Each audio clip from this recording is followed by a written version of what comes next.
Hello everyone. In this video, I will be showing you how to find Telegram groups. So this is a very easy tutorial. You just have to launch your Telegram application, go to the search icon, and simply type the name of the group here. For example, bot. Then choose the name of that group here, and then click join if you want to join. Now, what if you only know their username? You can also type the username here and then tap search. Then you will see tons of groups here. Okay, so you just have to pick one.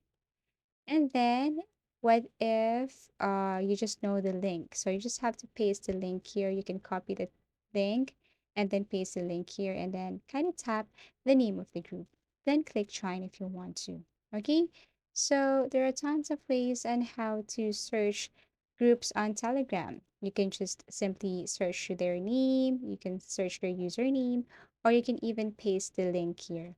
And once you're done with that, you just have to tap search and then click join if you want to join the group. Same as when you go to Google Web Browser, it's also the same thing. You can search the name, username, or you can even paste the link of that group. As easy as that. Thank you for watching and see you again in our next video tutorials.